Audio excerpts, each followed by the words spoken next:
Ito ang pinakabagong bago, poging-pogi at syempre astig na power supply ngayon sa market. Ang kanilang bagong produkto na RF4 3005D at ang top of the line na RF3005 Pro. Ano ba talaga ang pagkakaiba nila sa isa't isa? Umpisahan natin sa specifications ng bawat power supply na to. Bawat isang power supply ay may auto volts na 220 at 110 volts. So, kahit saang lupalop ng mundo mo padalhin nito, ay pwede to gamitin sa mga 110 at saka 220 volts. Since siya ay merong auto volt capability, ay hindi mo nakakailanganin gumamit pa ulit ng transformer para lang magamit ito. Ang bawat isa nito ay merong dalawang USB slot.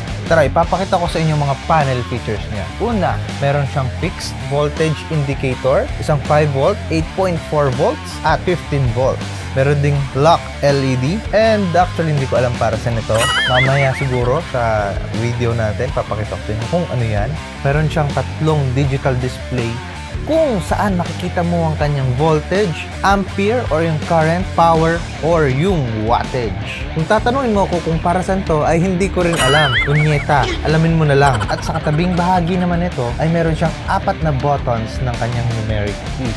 Sumunod naman ang kanyang voltage regulation knob. Dito, meron 2 pihitan. Sa kaliwa, ang voltage shift adjustment at sa kanan ay ang current shift regulation. Sa bawat knob na ito ay maaayos mo or maa-adjust yung lakas na gusto mo na ibabato niya papunta sa device, mapa-cellphone man yan or laptop. Sa kabilang bahagi naman ito ay merong tinatawag na single overcurrent protection key. 5 yan mga brad. Isang output 5 volts, 8.4 volts, cont.ocp, once OCP, cc.cv. Punyeta, pinahirapan na naman ako. Ang magagawa ko lang dito ay pipindutin ko na lang mamaya para malaman natin kung para saan ito. Sa ilalim na bahagi nito ay makikita mo yung kanyang power switch. At sa kanang bahagi nito ay dito mo ipapasok yung tester either sa positive or sa negative. Ano ba talaga ang pinagkaiba ng 3005D sa 3005 Pro? Actually, wala eh. Based sa mga sinabi kong specs tsaka power nila, wala talaga silang pinagkaiba except dito sa isang ito. 3005 Pro ay merong built-in mechanical ammeter. Mas maganda pa siguro kung umpisahan na natin ang unboxing at product testing. So wala nang intro-intro, let's go! Kung usapang repair iPhone, specs uphill, specs uphill, specs uphill. Kung usapang repair iPhone, specs uphill lang ang sakalam.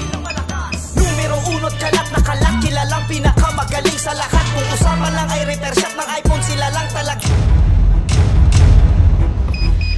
So yun mga brad, kita nyo yung kamalasan na nangyari kanina. Nakalimutan kong ibaba sa 4.2 volts. Napabayaan ko siya sa 24 volts. Ang nangyari sa 7 Plus ko, patay. Huwag niyong gagayahin yun. Lagi niyong titignan yung voltage kasi mamamatay ako. Aabono na naman kayo.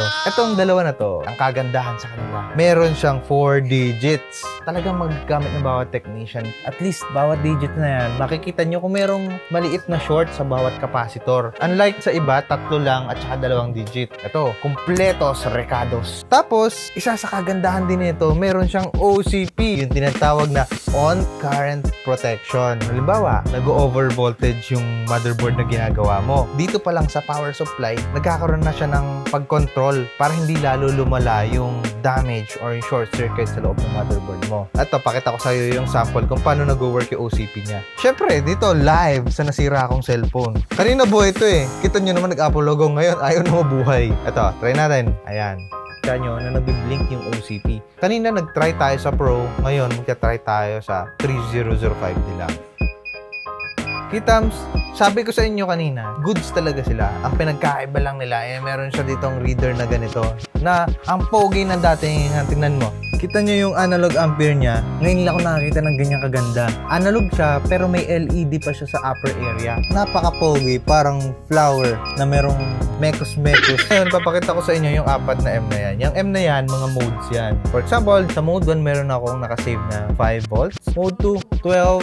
Mode 3, 18 volts. At sa mode 4, merong 23 volts. Pwede mong lagyan ng ibang voltage, depende sa gusto mo. Depende sa unit na sisirain mo, katulad ng ganito. Ayun na nga mga kaibigan. Kakaunti lang yung mga details na ibigay ko sa power supply na to. Kasi alam nyo naman talaga kung para saan at ano ang purpose ng power supply. Ngayon, kung tatanungin nyo, magkano ba ang bentahan sa market na ito? Iba-iba kasi yan eh. Depende sa paborito nyong supplier. Pero kung ako, kung tatanungin ninyo, ang presyo ko sa 3005D ay around 3,500 pesos. While yung 3005 Pro ay nagkakahalaga na 5,000 pesos. So, kung ako gagastos na rin lang ako ng medyo malaki-laki. 1.5 na lang diferensya. Dito na lang ako sa Pro. Pogi pa. Pareho lang naman sila ng specs. Pareho lang sila ng voltahe na binibigay. Ang pinagkaiba lang talaga nila is meron siyang analog display. Kaya sa aming mga technician, may mga aksidenteng nangyayari talaga. Yun nga lang, may dalawang klase na aksidente. Isa, aksidente na talagang hindi mo sinasadya at aksidenteng katangahan tulad nung kanina. Nalimutan kong going 4.2 volts. Kasi pasok agad ng pasok eh. May problema sa akin eh, pasok agad ng pasok. So mga brother, for sure naman ako, may mga paborito kayong supplier na magbebenta rin ito. Sa market, hintayin nyo na lang kasi kung sa akin kayo bibili. Right now, wala ako stocks, konti lang. It will take 1 month bago mag-arrive yung mga available stock. So, I hope makatulong yung short review ko sa inyo kung ano ba talaga yung mas maganda sa dalawa at saka ano ba talaga yung itsura nila para once available na sila, alam nyo kung ano yung pag-iipunan ninyo. Salamat sa pag-view! Ciao!